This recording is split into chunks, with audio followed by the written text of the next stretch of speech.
Because my name is Dr Muso Thwala. I'm the founder of the Shepherd Foundation Resource Center.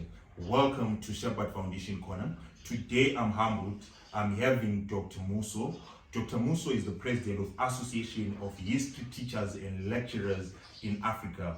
Welcome, Bobulawa, Dr. Muso, as we impart knowledge to our students in Zimbabwe. Thank you so much, Mr. Thwala. Welcome. Thank you so much for hosting me on your show. Okay, Dr. Muso, our vision is very simple and our mission. Yes. We want to reach every student in Zimbabwe in recognition that the world is transforming digital. A classroom can be just in your hand, which is your cell phone. Yes. So, Dr. Muso, as Shepherd Foundation, we have got a YouTube channel. Yes. Students can follow me on my YouTube channel, Mr. Thwala, or my Facebook account, Mr. Thwala, or they can as well follow me on TikTok. Alright, Dr. Muso, where other students can follow you? They can as well go to my YouTube channel, Menas Musongelwa. Alright, Dr. Muso, without further wasting time or further ado, let us go straight to the question.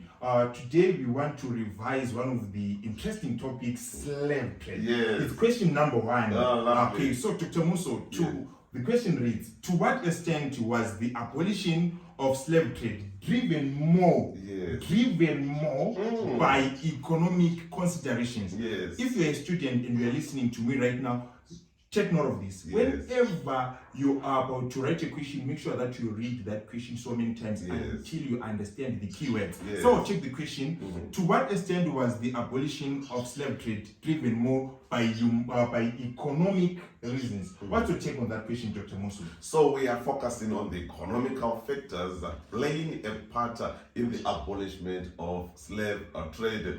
We are going to look on the people who advocated for the stopping of slave trade economically. Okay, thank you, Dr. Muso. So, on balance, we are also going to talk of other factors. Yes. Remember, this is an open-phrased question. Yes. We are going to write our affirmative side, whereby we are going to talk about economic considerations. Yes. However, when you give an extent, by the way, then you talk about humanitarian reasons, you also talk of political reasons. Okay, like I said, Dr. Muso, that the motive behind abolition of slave trade has been a subject of debate. There are so many schools of thought. Other schools of thought, they talk of economic considerations. So today we want to talk about the economic perspective. So from an economic perspective, the slave trade was no longer economically viable. To take that in Economically it was no longer viable because of industrialization. Alright, so basically for countries like Britain, remember Britain was a capitalist in nature. In the wake up of industrialization, so slave trade was no longer profitable. So they had to look for actually there was no alternative, they had to go for industrialization. And so meaning to go to industrialization, it means the end of slave trade. So Dr. Muso, what can you say more about the economic perspective?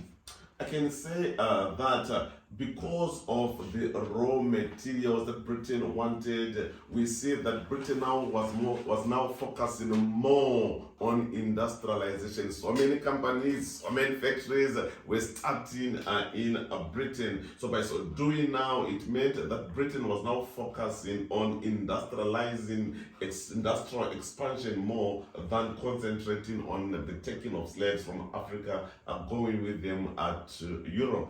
Well, let me add on that, Dr. Muso.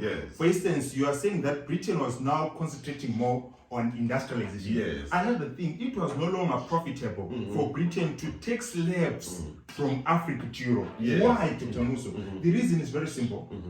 Now, in Britain or in Europe general, there was industrialization. It means there are companies, and all the companies in Europe, they now needed raw materials rather than slaves. So in other words, the labor was now needed in Africa, not in Britain. Why? Because those people that were supposed to be taken to Europe as slaves, they were now needed to exploit cheap raw materials in Africa. So that on its own, it actually led to the end of slave trade. Or maybe I can add some of the things from, like I said, Dr. Muso.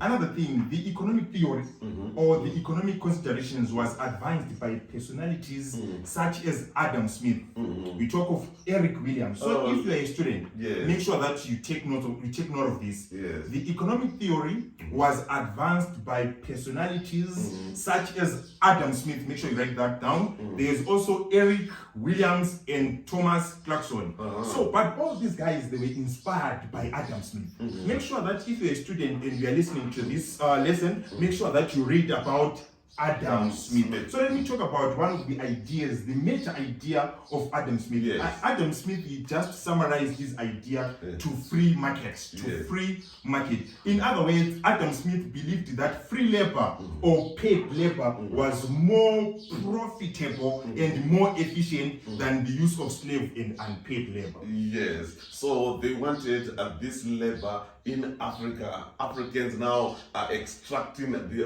raw materials. Talk about rubber, you talk about groundnuts, you talk also about cotton, you talk about oil. So many raw materials were wanted in Africa. So the Africans are supposed to extract these raw materials. Then the raw materials, they were sent to Europe for the companies, for the industries that have been started in Britain. That's profound, Dr. Muso. Or so in short, maybe I can summarize that what you've been saying to the learners. In simple terms, Dr. Muso is saying to us as students that now European countries, especially Britain, was now heavily industrialized. In other words, Britain had sophisticated machinery, so it did not need more slaves. But what he wanted raw materials from Africa to advance his companies, to advance his industries and companies. So then he started to follow the ideas of Adam Smith of free market and paid labor rather than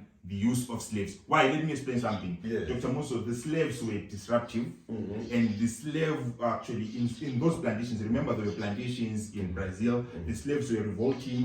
So because of that on its own, it was no longer viable. Why? Because they will allow, they were sugar plantations in Brazil. What the slave they will do, they will burn all the sugar. That on its own, it was a way that they were revolting against their slave masters. But at the end of the day, the companies, the industry, were incurring heavy losses. So by that, it was now clear that because of the actions of the slave, economically, slave trade was no longer viable. So it actually meant the end of slave trade. Even the slaves themselves, they also campaigned to the end of what? Slave trade. Because they were revolting, they were no longer reliable, they were disruptive. To some instance, they even killed the slave masters. So people like Adam Smith, they were saying that, guys, you cannot trust slaves. It's better that you adopt a free market policy. It's better that you adopt free or paid labor, I can say. So another thing, maybe Dr. Muso, that we can talk about, maybe economical, we can talk about industries. So we can talk about banks, we can as well talk about insurance companies. What can you say about the banks in Europe and the insurance companies in Europe? Those companies now, they were starting because of industrialization. It was the period of capitalism. So capitalism, now we're talking about a capital. So it meant that banks were supposed to be introduced. Capitalists now, they were supposed to invest, they were supposed to get loans from these banks. So we are seeing so many developments now taking place as a result of industrialization. And banks, they wouldn't allow a situation whereby those people were using slaves or insurance companies because they know that these slaves were disruptive. So remember, for a bank to give you a loan, right? And they expect you to pay back the interest and to pay back their money. But when you are practicing slave trade, and you know that slaves were disruptive, and there was also increase in slave revolt, burning the sugar plantations. So banks, they wouldn't allow such a situation. So the institutions that were coming, actually, they also led to what? To abolishment of slave trade. So basically, another thing, maybe we can talk of competition. Yes, the competition now that was now taking place now. That competition now, it meant that some countries, they were now incurring losses. That incurring of losses now, it led these companies to see that they were supposed to industrialize, copy what was taking place in Britain, again leading to the abolishment of slave trade. So maybe to add on that, that competition, it was not actually good at all. Yes. Let me show you something, Dr. Muso.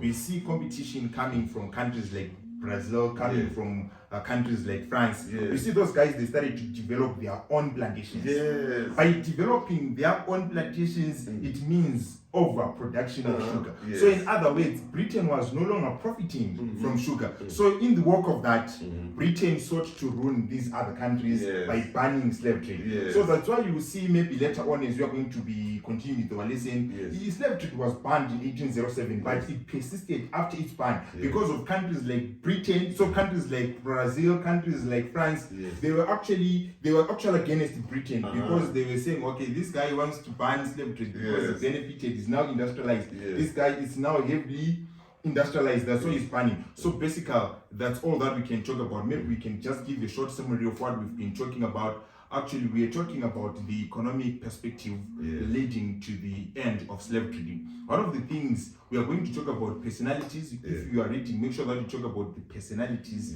that actually led to this theory, the economic theory. You talk of people like Adam Smith, you talk of Eric Williams. These guys, they came up with a simple idea of free market. Actually, they discouraged slave trade and they encouraged paid labor. Why? Because they argued that this trade was no longer viable. Slave trade was no longer viable. Why? Because the slaves were disruptive and the slave revolts were now common, and because of that, the plantation owners or the slave masters, they incurred heavy losses, so it was no longer profitable at economic grounds. So because of that, they encouraged the end of slave trade and they promoted what is called free labor. So because of that, we can as well talk about at an economic side, you can talk about the institutions that were formed in Britain. You talk of banks, you talk of insurance companies, you can as well talk of the competition that was there. For example, we see many European countries, they started to develop plantations. So many countries, they now had plantations. Because of that, we see Britain was not yet, but because of that, why? Because there was overproduction of sugar. So she sought to ban slave trade so as to discourage other countries. At the same time, we wanted to be a superpower, right? And another thing, lastly, that we can as well talk about economical. Remember, good people, when you are writing this essay, we have to balance it. You have to talk of the other things. However, the economic considerations were not the only reasons that led to the abolition of slave trade. We also talk of humanitarian reasons. If you want to know more about humanitarian reasons, we can follow our first lesson where we discussed more about humanitarian reasons. Or let's just maybe give them the political side, the reasons that led to the abolishment of slave trade. Politically, you talk about the role that was played by the philosophers. You talk about these philosophers now influencing people, writing articles in newspapers, writing pamphlets, discouraging the activities of slave trade and slavery. You remember J.J. Rousseau wrote that although a man was born free, he was always in a chains. The slaves were always in chains. So because of that, now they wanted to redeem them. So the philosophers played an important part in the abolishment of slave trade. Okay, we can as well talk about the Vienna Settlement, 1815. We know that the great powers, they also discussed about the issue of ending slave trade. They even agreed to come up with a navy that was going to search for slaves. That on its own, it's a sign that the great powers at Vienna, they were also following